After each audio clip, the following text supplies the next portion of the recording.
I was willing to do this interview today because I have never been sat down to be talked to about my life or the past history of how I got to where I am today.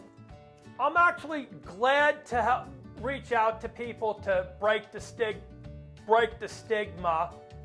I'm proud of my own success as well. Just because nobody else was willing to.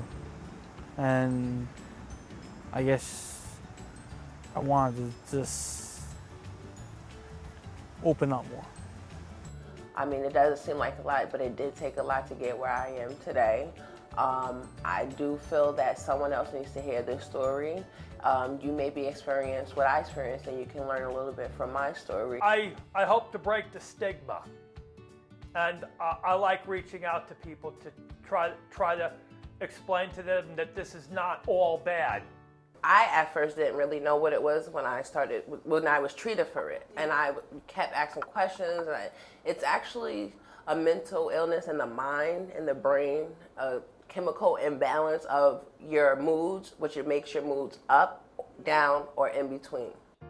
I think as people turn their life around, it's not as bad. You can be a totally different person with treatment. Sometimes you don't think you need the help, but you really do.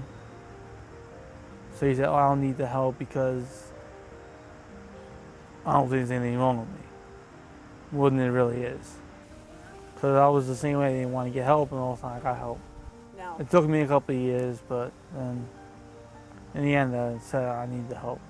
I kind of decided I needed help many years ago when I was having problems with my father. My father and my stepmother at the time were really supportive at the time.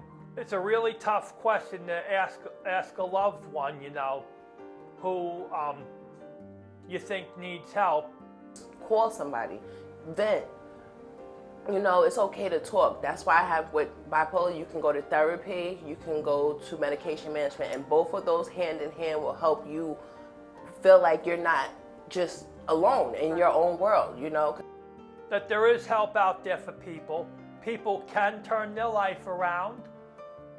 People are not all bad with mental health. People have to try not to be intimidated by everybody with mental health, because that's not we're not all out to intimidate people. You may think so, but it can be difficult. Yeah. Maybe if they hear from somebody they love, maybe they'll get help. Don't hold in bottled energy. If you feel like you need to speak to someone, even if it's not a therapist, call your mother, call your aunt, call your sister, call your boyfriend, call your grandson, call anybody.